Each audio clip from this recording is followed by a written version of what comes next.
shit's in the safe. Got me a spot out the way. Nigga just tryna be safe.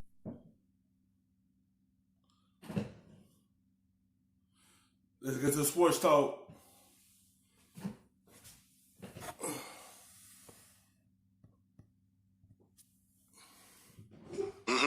And they got one. You know what happened? Carmelo Anthony with the go-ahead bucket with 4 seconds left. Anthony not only had that bucket, he had 28 points, 5 threes, 7 rebounds.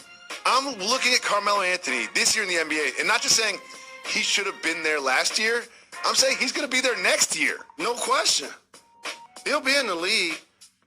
When he was out of the league, people now understand why media types that really closely follow the game and former players were standing on the table basically upset that the league ushered him out of the game when we felt like he still had something left. Yeah. That's what the outcry was all about. 80 players that are in the game right now. This is why the media took off for Carmelo. Because Carmelo still could play. It was just going to take a team to give him a chance. And the Blazers gave him an opportunity. And look, he take full advantage of it. But having good games after good games for them. That's all he needed was someone just to give him another chance at playing in the league. Because he's going to be in the league next year. Because right here, he's showing you he's still got everything left in the tank. I won't be next year. But you won't hear an outcry for 75 of them. No. Because usually people feel like they had their chance. That's what right now with Jamal Crawford. He should be in the league. He can get buckets. So with Anthony, especially last year in Houston, the way it went, 10 games, mysteriously just sort of ended. And I'm thinking to myself, maybe they know something in Houston. Maybe they saw something about his attitude. Maybe they couldn't. No, he didn't fit Houston's style of play. I feel like that was the bad move to go there. I feel like, nah, that wasn't it. Like, it don't fit him when you got to sit here and watch James Harden have the basketball in his hand 24/7. And you know Melo, one of the players that need the basketball in his hands, and he an ISO player. So the system D'Antoni run didn't fit him. So he felt like an outsider by going to Houston.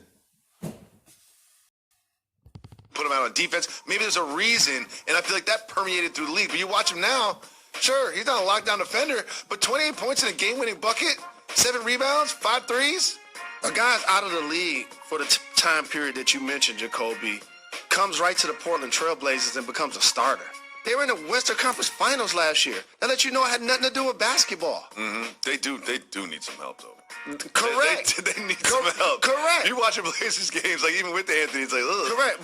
But Dame is obviously their best player and their barometer. He was shooting from deep. I love watching him and Trae Young just pull up from as far as they can and make shots. It's so great. But it's good to see Hassan Whiteside getting points around the basket, grabbing rebounds, setting good screens. Like, he seems to be a lot more locked in. Jalen. But shout to Terry Stotts. Because Whiteside probably need to get out of Miami. Because they were already heading in another direction with Bio. They was already heading to another direction. So he probably needed a fresh start and go to Portland, because Portland needed another center because both of their big mans are hurt right now. So it was a good pickup for them. It would just take a Whiteside a little minute now to get used to playing in Portland, because he used to that style of play in Miami. It takes time for a player to settle in with a new team. And he settled in now. Because Whiteside could protect the rim, give you rebounds, give you some points. Like, he's a good center. You know, it was a good pickup for the Blazers, because Blazers right now are struggling right now. They need all the help right now they could get.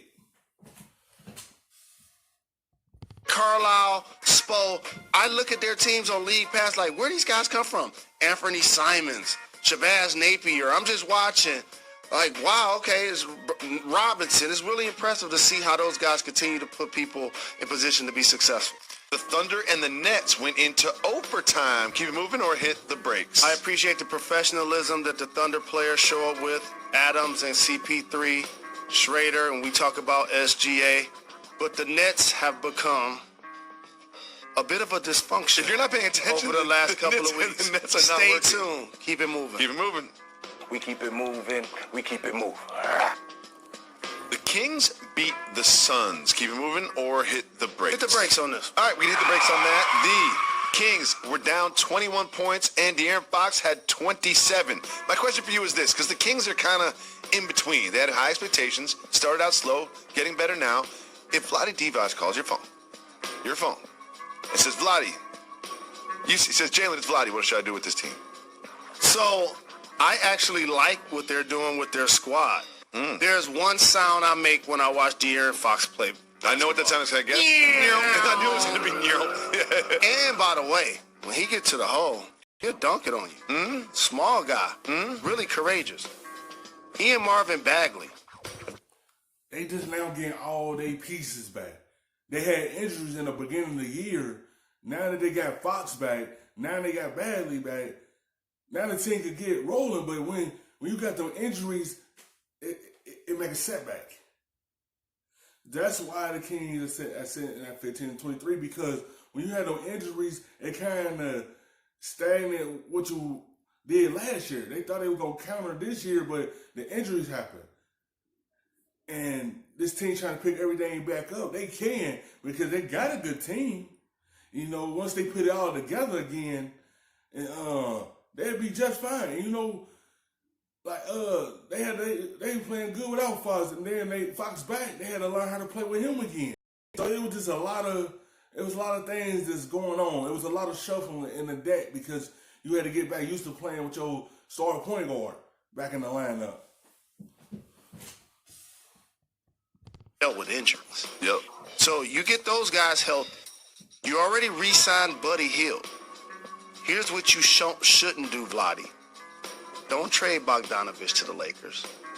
Oh, I love Bogdanovich. You know that's my guy. I've been on him forever. That would be He's starting to my get advice. popular. He's starting to get popular. Bogdanovich has been my guy for a long time. Like everyone else, he was the third most popular Bogdanovich in the league. He's climbing the rankings right now. That would be my advice. Thanks so much for watching ESPN on YouTube. For more sports analysis and highlights, download.